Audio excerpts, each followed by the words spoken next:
Bismillahirrahmanirrahim. Assalamualaikum warahmatullahi wabarakatuh. Perkenalkan, nama saya Mareta Aulia Abdullah, NIM 2104680 dari Universitas Pendidikan Indonesia, Departemen Pendidikan Masyarakat. Pada kesempatan kali ini, saya akan mempresentasikan hasil artikel yang berjudul Dampak Wacana Prestasi Akademik Terhadap Perkembangan Anak Usia Dini. Berdasarkan hasil fenomena di lapangan, tingginya harapan orang tua tidak sesuai dengan kemampuan anak dalam menguasai pembelajaran membaca, menulis, dan berhitung atau calistung. Hal tersebut justru membuat anak mengalami stres akademik sehingga perkembangannya terganggu. Saat di sekolah, anak dituntut untuk menguasai pembelajaran calistung, dan saat di rumah, anak dituntut untuk mengulanginya. Hal tersebut menjadi faktor mengapa anak mengalami stres akademik. Orang tua membebani anak dengan kegiatan akademik dengan tujuan anak menjadi pintar dan berprestasi. Justru menurut penelitian menurut Universitas Pendidikan Indonesia pada tahun 1981 mengemukakan justru anak tidak menjadi pintar dibandingkan dengan anak yang terbutuhi kebutuhan bermainnya.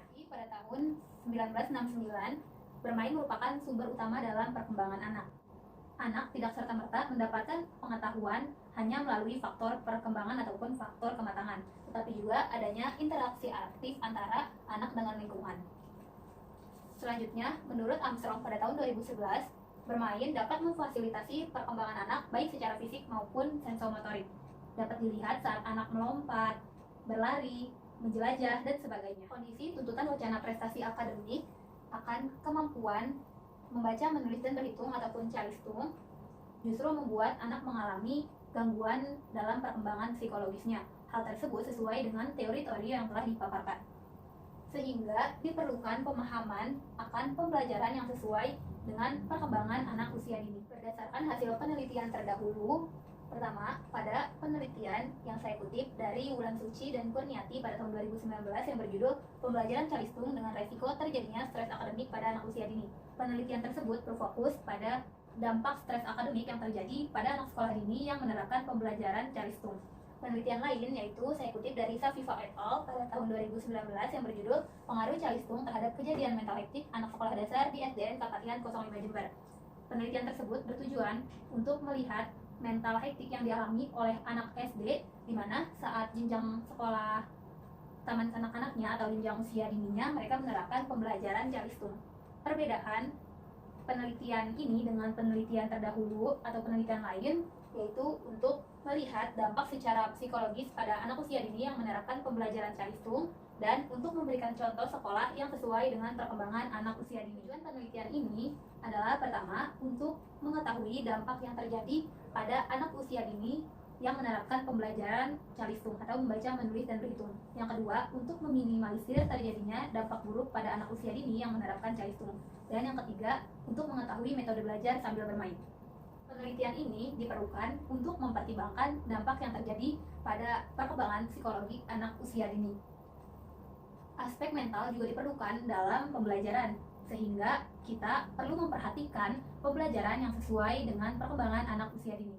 Berdasarkan hasil kajian teori menurut Armstrong pada tahun 2011, dalam bukunya yang berjudul The Best School, mendefinisikan wacana prestasi akademik merupakan komunikasi lisan dan tulisan yang memandang semata-mata pendidikan hanya untuk memfasilitasi, mendukung, dan mendorong kemampuan siswa dalam meraih nilai ujian dan tes standar, terutama dalam pelajaran yang termasuk inti kurikulum.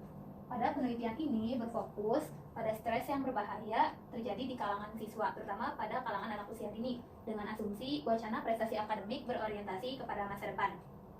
Seminar pada tahun 2019 mengemukakan hasil studi menurut neurologi, di mana perkembangan kognitif pada anak berusia 4 tahun mencapai 50% dan pada usia 8 tahun mencapai 80%, serta pada usia 18 tahun mencapai 100%. Metode yang digunakan dalam penelitian ini melalui pendekatan studi kasus. Perbedaan studi kasus dengan metode penelitian yang lain terletak pada pengambilan data, di mana studi kasus bersifat naturalis atau berdasarkan kenyataan sehari-hari. Lalu, desain yang digunakan adalah desain intrinsic case study, di mana mempelajari kasus secara mendalam, kasus yang mengandung hal yang menarik dalam kasus itu sendiri. Dalam penelitian ini mengidentifikasikan perubahan perilaku yang terjadi pada anak usia dini yang mengalami gangguan perkembangan psikologis karena tuntutan wacana prestasi akademik. Lalu instrumen yang digunakan dengan lembar observasi dan lembar pertanyaan melalui wawancara dengan guru-guru. Adapun langkah-langkah atau prosedur dalam membuat artikel ini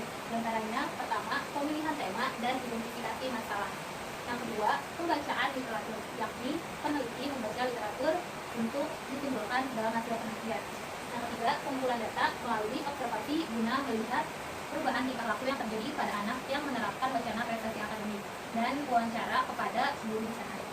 Yang keempat, penyempurnaan data. Yang kelima, pengolahan dan analisis data. Yang keenam, kesimpulan hasil penelitian.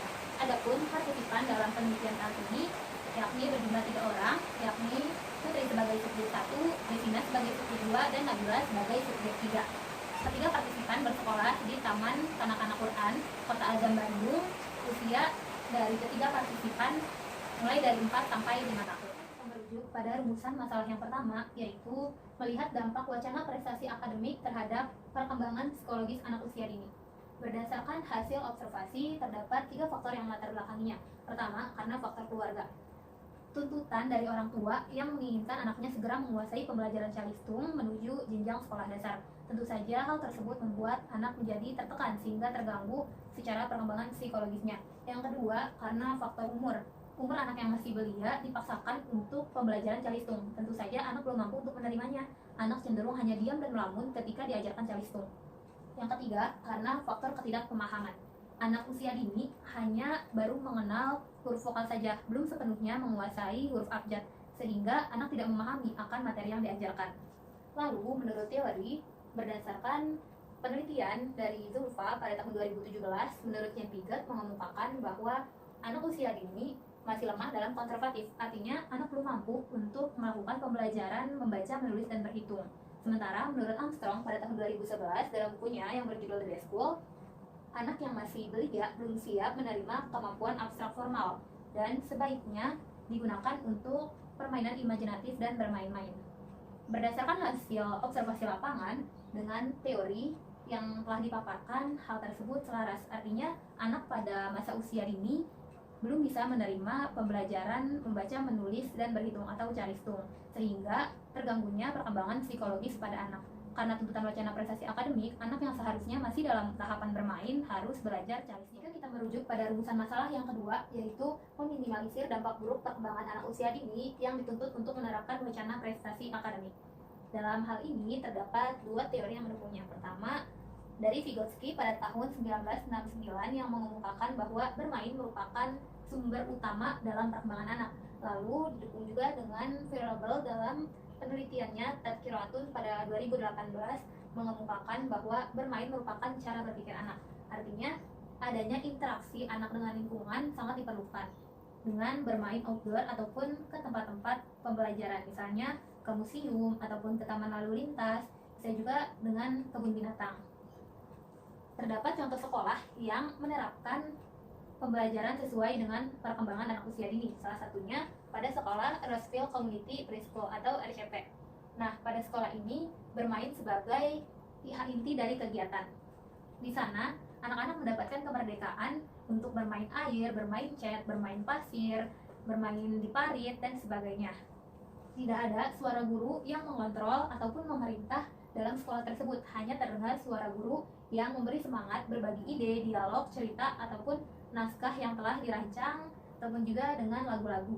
Berdasarkan teori-teori yang telah dipaparkan, hal ini sejalan dengan contoh sekolah, di mana penerapan pembelajaran yang sesuai pada pembelajaran anak usia dini sangat membantu untuk meminimalisir terjadinya dampak buruk pada perkembangan anak usia dini. Jika merujuk pada rumusan masalah yang ketiga, yaitu mengetahui metode belajar melalui bermain. Berdasarkan hasil wawancara, guru menerangkan bahwa anak-anak yang mengalami gangguan psikologis karena tuntutan wacana prestasi akademik memerlukan pendekatan secara khusus, salah satunya dengan metode belajar sambil bermain.